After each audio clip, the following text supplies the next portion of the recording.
할렐루야, 찾아가는 설교 오해선 목사입니다.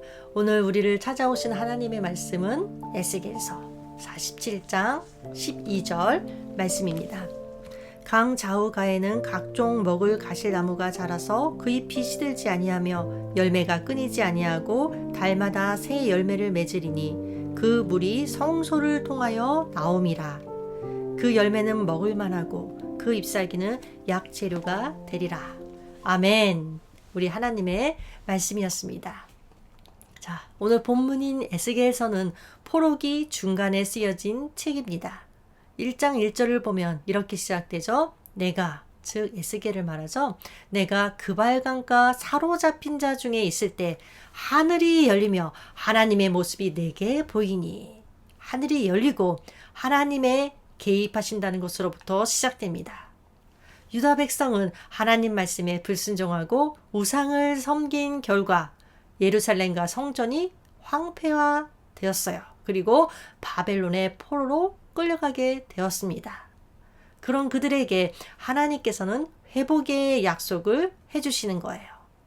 너희는 다시 고국으로 돌아가게 될 것이다. 그리고 각 지파가 다 회복되어 자신들의 땅을 소유하고 풍성한 복된 삶을 살아가게 될 것이다. 이러한 거룩한 새 땅에 대한 회복의 환상이 에스겔에게 주어진 것입니다. 그렇다면 여러분, 이러한 회복의 궁극적 목적은 무엇일까요? 하나님의 이름을 높이기 위해서입니다. 36장 22절 말씀에 나오죠. 하나님께서 말씀하세요. 이스라엘 족속아, 내가 이렇게 행함은 너희를 위함이 아니요 너희가 들어간 그 여러 나라에서 더럽힌 나의 거룩한 이름을 위함이라. 따라서 거룩한 새 땅에 대한 환상은 더 이상 포로가 아닌 자신들의 땅을 소유하고 살아가게 된다는 단순한 메시지가 아니에요. 하나님의 임재에 대한 약속입니다. 모든 백성들이 하나님의 임재하심을 친밀하게 경험하며 살아가는 땅, 곧 거룩한 새 땅에 대한 약속입니다. 자, 이러한 사실은 47장과 48장에 잘 나타나 있어요. 각 내용들의 중심에 하나님의 임재하신 성전에 대한 언급이 있다는 점, 그리고 새 예루살렘이 여호와 삼마로 불릴 것이라는 것. 자, 여호와 삼마는 여호와께서 거기 계시다라는 의미죠. 자, 이런 것에 잘 나타나고 있습니다. 그럼 먼저 47장과 48장의 내용을 대략적으로 살펴볼게요. 서로 연결되어 있는 내용이에요. 47장 전반부 1절부터 12절까지는 생명수 강에 대한 환상이 나와요. 성전 본체 건물의 문지방에서 발원한 생명수가 큰 강을 이루고 죽음의 바다인 사해까지 이릅니다. 그리고 그곳을 소생시켜요. 그 결과 많은 고기와 나무를 자라게 하고 사람들이 풍요와 기쁨을 누리게 됩니다. 이처럼 거룩한 새 땅에 대한 회복을 이야기하고 난 후에 다음에 이어지는 47장 후반부부터 48장까지는 새 땅에 관련한 이야기들이 나옵니다. 먼저 47장 후반부, 새 땅 전체의 경계와 이 땅을 함께 나누어 가지는 자가 누구인가 하는 문제입니다. 그런데 여기서 특이한 점은 이스라엘 족속 가운데 머물러 살면서 자녀를 낳은 이방인에게도 기업 분배에 참여할 권리를 부여했다는 점입니다. 자, 이것이 말하는 바는 무엇일까요? 하나님의 은혜는 폐쇄적이거나 편협한 것이 아니라 만민에게 개방되어 있다라는 것입니다. 그렇습니다.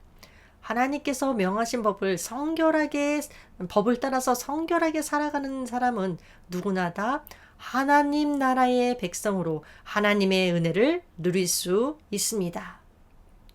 그리고 48장 전반부에서 새 땅의 중앙에 무엇이 위치하고 있는지를 말해줍니다. 무엇이죠? 바로 하나님 임재의 상징적 처소인 성전이 있다는 것입니다. 하나님 백성에게 있어서 삶의 구심점은 바로 하나님이심을 일깨워 주는 것입니다. 그리고 이어지는 48장 후반부에서는 새 땅의 중앙에 있는 성읍이 있는데 그 성읍의 이름이 무엇이다? 바로 여호와 삼마, 즉 여호와께서 거기 계신다. 이런 의미를 가진 여호와 삼마입니다. 그러니까 하나님께서 백성들 가운데 영원히 함께 계시겠다는 것입니다. 이런 점에서 47장과 48장의 내용을 딱 한마디로 요약한다면 무엇이냐? 하나님의 임재로 말미암은 선민의 복된 삶에 대한 약속이라 할 수 있습니다. 자, 그럼 이제 오늘 본문 말씀인 생명수 강의 환상에 대해서 구체적으로 살펴볼게요. 이 생명수 강의 환상은 37장에 나오는 마른뼈 소생의 환상과 더불어 대표적인 환상입니다. 마른뼈 소생의 환상은 불가능해 보이는 상황에서 반드시 이스라엘이 회복될 것에 초점이 맞추어져 있어요. 이에 비해 생명수강의 환상은 선민의 회복이 완전하고 모든 만물에 미치는 전폭적인 것임을 강조하는 것입니다. 이런 거죠. 강이 흘러가면서 죽은 바다인 사해가 되살아나서 물고기들이 살게 된 것. 또한 예루살렘에서 사해로 이어지는 그 지대는 온통 사막 지대여서 나무가 살 수 없는데 나무들이 무성해진다. 이런 것들입니다. 자, 그럼 차례대로 살펴볼게요. 먼저 8절. 이 물이, 즉 성전에서 흘러나가기 시작한 물이 동쪽으로 향하여 흘러 아라바로 내려가서 바다에 이르니 이 흘러내리는 물로 그 바다의 물이 되살아나리라. 자, 바다의 물이 되살아나리라. 바다가 현재 죽어 있다는 말입니다. 그러나 이 말은 바다 자체가 죽었다는 말이 아니겠죠? 어떻게 바다가 죽을 수 있겠어요? 여기서 바다가 죽었다는 것은 생명체가 살 수 없는 곳이 되었다는 의미입니다. 왜냐하면 이 바다는 사해를 가리키는데 사해는 염분의 농도가 너무 높아서 물고기들이 살 수 없기 때문입니다. 그래서 바다의 물이 되살아난다. 되살아난다는 것은 고치다 혹은 치료하다라는 의미로 받아들이는 것이 더 정확해요. 생명체가 잉태되거나 번식되지 못하는 바다가 생명이 살 수 있는 바다로 고침을 받았다. 하나님의 성소로부터 흘러나온 물이 생물이 살 수 있는 생명의 바다로 변화시켰습니다. 그 결과 고기가 심히 많아졌어요. 9절이죠. 이 강물이 흐르는 곳마다 번성하는 모든 생물이 살고 또 고기가 심히 많으리니 이 물이 흘러 들어가므로 바닷물이 되살아나겠고 이 강이 이르는 각처에 모든 것이 살 것이며. 자, 이렇게 물고기가 많아지므로 결국 10절. 또 이 강가에 어부가 설 것이니 엔게디에서부터 에네글라임까지 그물 치는 곳이 될 것이라. 그 고기가 각기 종류를 따라 큰 바다의 고기같이 심히 많으려니와. 어촌이 형성된다는 것입니다. 그리고 어부들은 풍성한 고기로 말미암아 자신들의 삶을 풍요롭게 살아가게 됩니다. 그러니까 여기에서의 강조점은 바다의 생명체가 살게 되었다는 내용보다는 바다의 생명체로 인해 사람들이 풍요로운 삶을 살게 된다는 것입니다. 그런데 여러분 11절을 보면 그 진펄과 갯펄은 되살아나지 못하고 소금 땅이 될 것이며. 진펄과 갯펄은 염분이 많았던 원래의 그 상태로 머물 것이라는 내용입니다. 그래서 어쩌면 회복이 안 된 것처럼 보여요. 그러나 사실 여러분 이 자체가 회복입니다. 왜냐하면 진펄과 갯펄은 생태계에서 꼭 필요한 것으로 보존되어 있어야 하기 때문이에요. 진펄은 습지를 말하죠. 그리고 갯펄은 원어를 살펴보면 우리말의 의미와는 다르게 물 웅덩이라는 의미입니다. 이러한 진펄이나 갯펄, 즉 물 웅덩이는 염분을 가득 함유한 질퍽한 지대를 말하는데 여기에서 염분이 제거되지 않은 것 왜인가? 그것은 소금이 필요하기 때문이에요. 소금은 속죄 제물로 바치는 번제물에 사용되는 등 제의 행위에 꼭 필요합니다. 43장 24절을 보면 이런 말씀이 있어요. 나 여호와 앞에 받들어다가 제사장은 그 위에 소금을 쳐서 나 여호와께 번제로 드릴 것이므로. 그러므로 여러분, 진펄과 게펄은 되살아나지 못하고, 여기서 되살아나지 못하고, 이것은 아까도 말한 것처럼 고쳐지지 않고 라고 직역이 되든지, 아니면 염분이 제거되지 않고 라고 의역이 되어야 합니다. 되살아나지 못하고 라고 번역하면 어떻게 오해하기가 쉬울까요? 쓸모없는 죽은 땅인 것처럼 생각하기 쉽습니다. 그러나 그렇지 않죠. 바다가 완전히 변화했음에도 불구하고 습지와 물 웅덩이는 그대로 있으면서 이전의 유일한 축복인 소금을 계속해서 제공해 주는 것입니다. 자, 이러한 것은 하나님의 성소로부터 말미암은 회복과 번영이 완전한 것임을 잘 보여줍니다.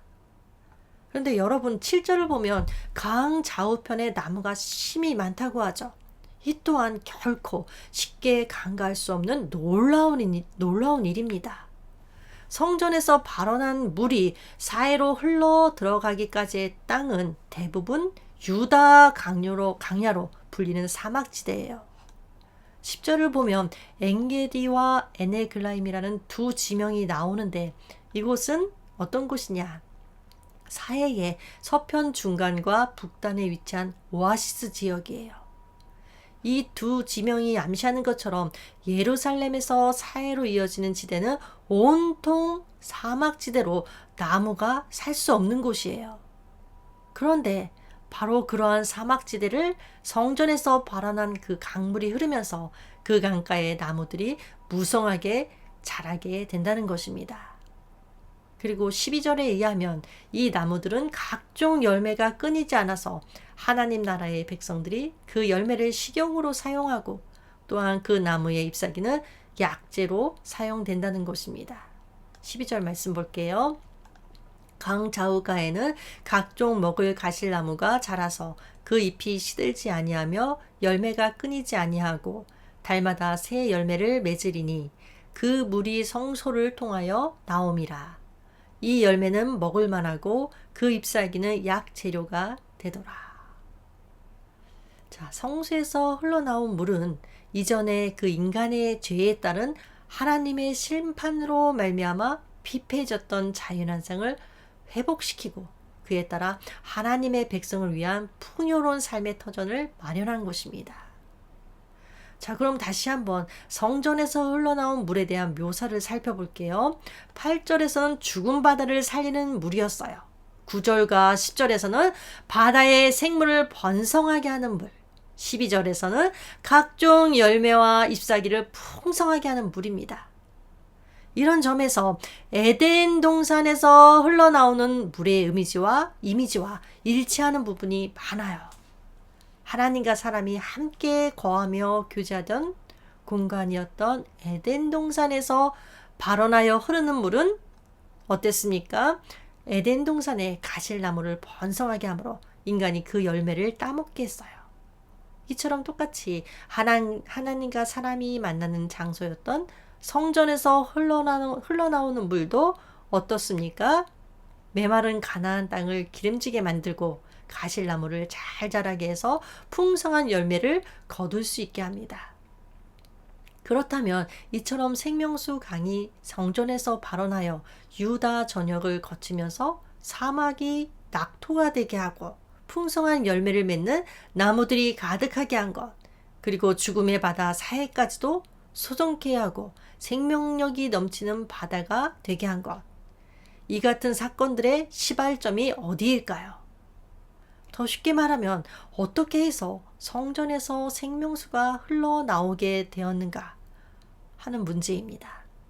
43장 4절을 보니까 이렇게 나와 있죠. 여호와의 영광이 동문을 통하여 성전으로 들어가고. 생수의 강은 하나님의 영광이 다시 성전에 임하심으로 인해 시작된 것입니다. 선민의 제약으로 인해 성전을 떠나셨던 하나님께서 성전에 다시 임재하셨어요. 그 결과 성전으로부터 풍요롭게 하는 물이 흘러나옵니다. 그리고 그로 말미암아 모든 삶의 영역이 완전히 회복되고 생명력 있게 됩니다. 이것이 바로 오늘 본문이 말하는 생명수 강의 환상이에요. 그리고 이 환상은 신약의 요한계시록 22장 1절과 2절로 연결되죠. 요한이 본 환상인데 이런 말씀이에요. 또 그가 수정같이 맑은 생명수의 강을 내게 보이니 하나님과 및 어린 양의 보좌로부터 나와서 길 가운데로 흐르더라. 강 좌우에 생명나무가 있어 12가지 열매를 맺되 달마다 그 열매를 맺고 그 나무 잎사귀들은 만국을 치료하기 위하여 있더라. 요한은 그리스도 재림 이후에 있을 새하늘과 새 땅의 풍요로움을 상징하는 환상을 보았습니다. 그런데 에스겔이 본 환상과 그 내용이 동일하죠? 단 생명수가 어디로부터 흘러나옵니까? 성전에서 흘러나오던 물이 하나님과 어린 양의 보좌로부터 나온다고 합니다. 그러니까 에스겔이 본 환상은 1차적으로는 유다 백성들의 회복에 대한 예언이에요. 그러나 궁극적으로는 종말적 새 왕국, 즉 새하늘과 새 땅에 대한 환상이라고 볼 수 있습니다. 그런데 이 에스겔서와 요한계시록 사이에 사건이 하나 있어요. 바로 예수님이시죠. 예수님께서는 오셔서 친히 말씀하셨어요. 요한복음 4장 14절. 내가 주는 물을 마시는 자는 영원히 목마르지 아니하리니 내가 주는 물은 그 속에서 영생하도록 솟아나는 샘물이 되리라. 내가, 즉 예수님이 주는 물, 다시 말하면 생수죠. 생명수는 예수님에게서 나온다는 것입니다. 그리고 예수님은 또 말씀하셨어요. 요한복음 7장 38절. 나를 믿는 자는 성경에 이른 것과 같이 그 배에서 생수의 강이 흘러나오리라. 생수는 예수님 믿는 자에게서 흘러나온다고 합니다. 이것을 정리해보면 생수는 성소에서 흘러나오고 그리고 예수님, 그 다음 믿는 자에게로 옮겨져서 흘러나오게 됩니다. 그렇다면 여러분, 예수님 믿는 나에게서 생수가 흘러나온다고 하는데 나의 삶은 과연 어떻습니까? 어떠해야 됩니까? 오늘 본문에 나오는 것처럼 모든 것이 풍성한 삶을 살아야 합니다. 나의 영혼과 마음이 풍성함을 누려야 합니다. 그런데 그렇지 못한 것이 우리들의 현실일지도 모르겠습니다. 그렇다면 왜 그럴까요? 그 이유는 간단합니다. 그 깊은 생명의 물로 들어가지 않기 때문에 그렇습니다. 단지 생명의 물에 발목을 담그거나 무릎만 담글 뿐 생명의 물 깊숙이는 들어가지 않아요. 3절에서 5절을 보면 성전에서 발원한 생명의 물을 측량하는 장면이 나옵니다. 성전에서 발원한 그 물은 1,000척, 그러니까 약 530m를 간격으로 해서 4번 측량되었어요. 맨 처음 1,000척 되는 지점에서 물을 측량했을 때 물은 발목까지였어요. 그리고 측량할 때마다 무릎, 그 다음 허리까지 갔고 맨 마지막에 측량했을 때는 헤엄을 쳐야만 겨우 건널 수 있을 정도로 큰 강을 이루었습니다. 이것은 성전에서 발원한 물의 풍성함을 보여주는 것입니다. 생명의 물로 나오는 자들에게 주시는 생명의 풍성함을 상징해 줍니다. 그런데 단지 생명의 물에 발목을 담그거나 무릎만 담글 뿐 생명의 물 깊숙이는 들어가지 않는다면 생명은 있으나 생명력 넘치는 삶을 살지는 못할 것입니다. 그저 주일에 교회에 나와서 말씀을 듣고 약간의 자극을 받고 신앙을 고백한다. 이것은 생명의 물에 발목을 담근 것에 지나지 않습니다. 진정 생명력 넘치는 삶을 살기를 바란다면 우리의 삶 전체를 그리스도께 맡겨야 합니다. 그 말씀에 순종하는 삶을 살아야 합니다. 이것이 바로 깊은 생명의 물로 들어가는 비결입니다. 성도 여러분, 예수 그리스도를 믿고 그저 생명을 얻은 것으로 만족해서는 안 됩니다. 언제 생명의 물이 말라 없어질지 모르는 불안하고 아슬아슬한 삶, 메말라가는 삶을 살아서는 안 됩니다. 하나님께서 그러한 삶을 살라고 그리스도를 우리 가운데 보내신 것이 아니에요. 우리 모두 그리스도 안에 있는 깊은 생명의 물로 들어가므로 풍성한 생명을 누리고 풍성한 생명의 결실을 맺는 삶, 역동적이고 생기가 넘치는 삶을 살기를 소망하며 기도하겠습니다. 하나님 아버지, 믿는 자에게서는 생수의 강이 흘러나온다고 말씀하셨습니다.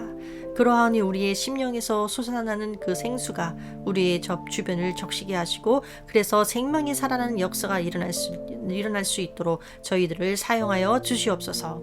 예수님의 이름으로 기도합니다. 아멘.